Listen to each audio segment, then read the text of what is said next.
The teams to France, to a tight but very fast track at Essay, about 150 kilometres to the west of Paris.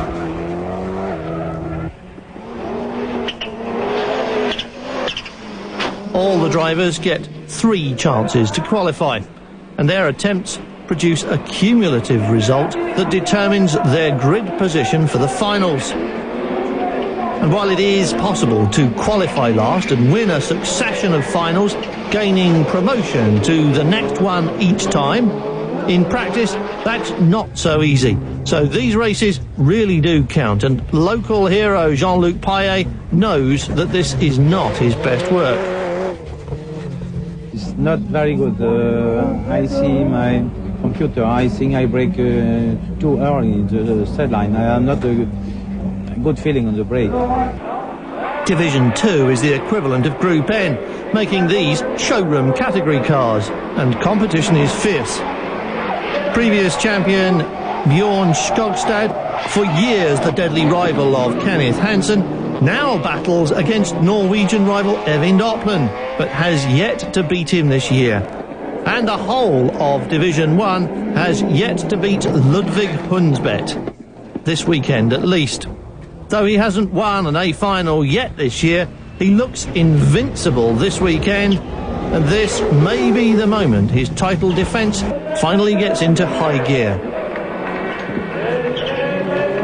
The track is good for me and my car, and I like the track, so I hope it'll be better this weekend than the weekend before. Kenneth Hansen won the first of his qualifying heats, but he's having trouble in the second as the whole grid is held on the line for 10 seconds. The reason was mainly the starter himself, because in the second heat he was braking very, very long for the green light, and I was 12 seconds on my full throttle for the start. That means it produced about 1230, 1240 degrees heat. So actually 1 heat of protection burned, and that means it's quite hot. So when we stopped it, I was refused to restart. Left behind on the line as the race officials start the heat, while Hansen is still protesting that it is their mistake which overheated his engine, he has to sit and watch his grid position being irretrievably damaged by a procedural mix-up. This is not a good weekend for Hansen, who arrived here dead level with Per Eklund in the points. In the second outing for Division 2 cars, everything went according to plan for Opland, the defending champion, who collected the win and booked himself a place in the A final, while behind him in this Mitsubishi-dominated class, Morgan Antonsen produced his best drive of the season so far, and Bjorn Skogstad collected a puncture, retirement and a grid slot in the B final. Martin Skanke and Kenneth Hansen both flopped in their second qualifier and must do well in this one, but the last chance for Hansen is a missed chance. A bad start put him right at the back and put him well and truly into the B final, from which he can only score a maximum of 10 championship points, so he must win and gain promotion.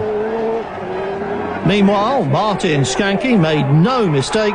He won the heat and a place in the A final.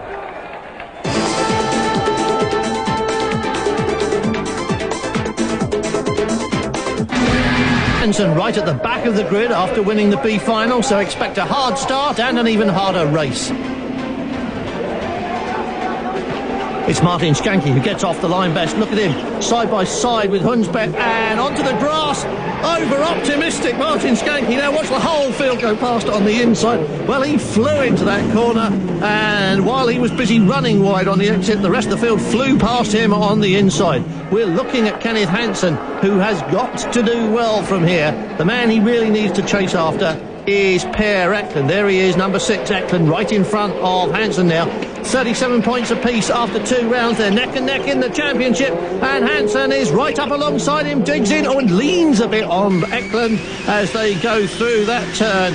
No contacts in this championship, but nobody told Kenneth Hansen who can mix it with the best of them these days. Here comes Eklund right behind him now as they go to the hip. Oh, tough. On the back goes Eklund, off goes Hansen. He's pushed him off, and Hansen, all crossed up, gets pushed off in the hairpin by Per Eklund. Poetic justice, you might say, because Kenneth Hansen did not actually steal past Per Eklund. He booted his way through to grab the place. Meanwhile, up front, unnoticed perhaps, Ludwig Hunsbeck drove a clean one. And as he took a perfect and not unexpected win, Per Eklund finished 4th, but gets dropped to 6th after a complaint about his